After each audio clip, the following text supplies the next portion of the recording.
سیرا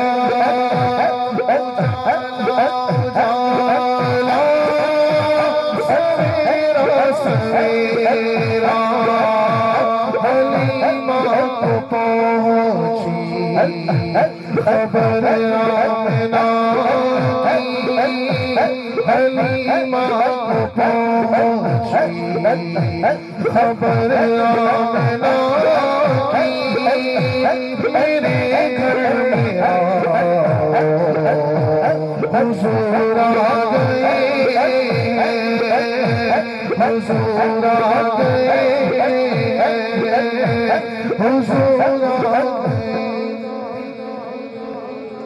حضور آ گئے حضور آ گئے حضور آ گئے ابھی شاعر کہہ رہے تھے اٹھو غم کے مارو چلو بے سہارو حضور آ گئے تو مجھے ایک حدیث یاد آ گئی ایک صحابی رسول حاضر ہوئے یا رسول اللہ صلی اللہ علیہ وسلم میں روزہ توڑ بیٹھا فرض روزہ ہے رمضان کا روزہ ہے ظاہر کفارہ ہوگا یا رسول اللہ روزہ توڑ بیٹھا فرمایا پھر 60 روزے رکھو عرض کیا یا رسول اللہ ایک روزہ نہیں رکھ سکتے فرمایا 60 مسکینوں کو کھانا کھلانا ایسے ہی مسئلہ ہے شریعت بھی تو سکھانی ہے نا یا رسول اللہ میں تو خود مسکین ہوں کہاں سے کھلاؤں فرمایا پھر ایک غلام آزاد کر یا رسول اللہ غریب ہوں پیسے ہیں نہیں جو غلام خریدی آزاد کر حضور نے یہ نہیں فرمایا کہ نہیں کر سکتے چلو جاؤ پھر بھگتو لجپال نبی غم کے مارو بے سہارو حضور آ گئے ہم اس کی تشریح کر رہا ہوں اور حدیث کے ذریعے فرمایا اچھا میرے غلام بیٹھ جاؤ کچھ دیر بعد ایک صحابی آئے کھجور کی ٹوکری لے کھجور کا ٹوکرا لیا ہوا اور حاضر ہوئے بارگاہ رسالت میں تحفہ پیش کیا حضور نے فرمایا میرے غلام تم 60 مسکینوں کو کھانا نہیں کھلا سکتے تو یہ ٹوکرا کھجوروں کا لے جاؤ مدینہ شریف میں جتنے مسکین ہے کھلا دو تمہارا کفارہ ہو جائے عرض کیا یا رسول اللہ صلی اللہ علیہ وسلم پورے مدینہ میں سب سے زیادہ مسکین تو میری بیوی بچے ہیں اللہ حضور مسکرا دیے غلام بھی وہ خود ہی دیتے ہیں خود ہی فرماتے ہیں منگتے کا بھلا ہو جی تو حضور مسکرا دیے فرمایا اچھا چلو یہ کھجوروں کا ٹوکرا لے جاؤ اپنے بیوی بچوں کو کھلا دو تمہارا کفارہ ہو جائے تو مجھے یہ شعر یاد آ جاتے ہیں کہ اٹھو غم کے مارو اٹھو آپ بھی پڑھ لیجیے مارو پڑھ لیجیے چلو بے سہارو اٹھو غم کے مارو چلو بے سہارو خبر یہ سناؤ حضور آ گئے حضور آ گئے حضور آ گئے ایسے لجپال نبی ہیں کہ وہ شخص حاضر ہوا یا رسول اللہ بیٹی کی شادی ہے تحفہ تو عنایت فرمائے تحفہ بھی دیا تو کیا خوب دیا فرمایا شیشی لے آؤ اپنے پسینے کے قطرے بازوؤں سے نچوڑ کر شیشی میں ڈال دیے فرمایا اپنی بیٹی کو دے دو اور بیٹی بھی کتنی خوش قسمت ہے جب سسرال گئی ہے پورے محلے میں خوشبو پھیل گئی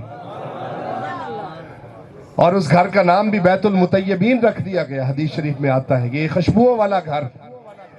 تو وہ لڑکی بھی وہ خاتون بھی جس کو یہ پسینہ مصطفیٰ ملا تو وہ بھی پکار اٹھی کہ اٹھو غم کے مارو اٹھو غم کے مارو چلو بے سہارو خبر یہ سناؤ حضور آ گئے جسے کوئی مونا لگاتا تھا اس کو جسے کوئی مونا لگاتا تھا اس کو جسے کوئی منہ نہ لگاتا تھا وہ بھولی خاتون جھلی بھولی آپ نے بھی سنا ہوگا حدیث شریف میں آتا ہے کہ حضور تشریف لے کر جا رہے ہیں بازار سے گزر رہے ہیں وہ جھلی بھولی خاتون توتلی بولنا بھی نہیں آتا کملی وہ ودی آئی، حضور کے چہرہ مبارک کو دیکھا تو دامن مصطفیٰ کو پکڑ لیا اور حضور کی قمیض مبارک کو کھینچ کھینچ کے دکانوں کے سامنے لے جاتی ہے اور توتلی زبان میں آ کر کے بولتی ہے، اور حضور بھی لچپالے ساتھ چلتے جاتے ہیں چلتے جاتے ہیں کہاں وہ ذات جس پر اللہ درود بھیجتا ہے، بار نبوت بھی ہے، مصروفیت بھی ہے۔ غلام بھی ساتھ تھے، عرض کرنے لگے یا رسول اللہ یہ تو کملی ہے، جھلی ہے، ٹائم ضائع کر رہی ہے۔ حضور نے فرمایا مجھے تو رحمت للعالمین بنا کر بھیجا گیا، وہ نبیوں میں رحمت لقب پانے والا، میں ان کا بھی تو نبی ہوں، جسے کوئی منہ نہیں لگاتا اس کو گلے سے لگانے حضور آ گئے۔ جسے کوئی منہ نہ لگاتا تھا اس کو گلے سے لگانے حضور آ گئے۔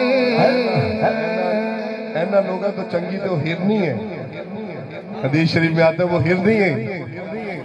اور جو حضور کی آمد پر خوش نہیں ہوتے انہیں تو چنگی تو ہرنی ہے یار۔ جو شکار ہو جاتی ہے حضور کے چہرے کو دیکھتی ہے تو اس کو بھی سمجھ آ جاتی ہے حضور آ گئے، ہن گل بن گئی ہے۔ یا رسول اللہ شکار کر کے جا رہا ہے، شکار تو شکاری چھوڑتا ہی نہیں ہے۔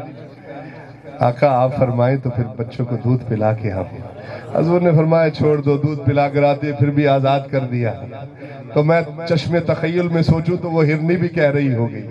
کہ حضور آ گئے۔ کوئی منہ آپ بھی پڑھ لیجئے، لگاتا تھا اس کو۔ یہ عقیدہ میلاد ہے، عقیدہ میلاد ہے۔ ہم حضور کی ولادت پر اقرار خوشی، اظہار خوشی اور اہتمام انتظام خوشی بھی کرتے ہیں۔ گلے سے لگانے حضور آ گئے، حضور آ گئے، حضور آ گئے، حضور آ گئے، حضور آ گئے، حضور آ گئے۔ سبھی دل مناؤ حضور آ گئے، انوکھا نرالا ذیشان آیا، انوکھا نرالا ذیشان آیا، سارے رسولوں کا سلطان آیا، ارے کچھ کھلاؤ ارے بادشاہ نگاہیں جھکاؤ، حضور آ گئے، حضور آ گئے، سماع ثنائے حبیب خدا، سماع ثنائے حبیب خدا کا یہ میلاد ہے سرور انبیاء، نبی کے گدا سفک دوسرے کو گلے سے لگاؤ، حضور آ گئے، حضور آ گئے، اٹھو غم کے مارو چلو بے سہارا، اٹھو غم کے مارو چلو بے سہارا، خبر سناؤ حضور آ گئے، حضور آ گئے، ہوا چار سو تو کا بسیرا، ہوا چار سو حضور آ گئے۔ یہ تو یاد رہے گا نا، وہ ایک صحابی رسول حاضر ہوئے، جہاد پر تھے، حضور کے ساتھ تھے، تو جسم پر وہ آبلہ ریزے پھوڑے نکل آئے حکیم کے پاس گئے، ٹھیک نہیں ہوئے، حضور کی بارگاہ میں حاضر ہوئے، میرے آقا نے فرمایا قمیض اتارو، لیٹ جاؤ، اپنا لعاب دہن نکال کر حضور نے اس کے جسم پر ملا، تو الحمدللہ وہ سالے آبلہ ریزے بھی ختم ہو گئے اور جسم میں بھی خوشبو آ گئی۔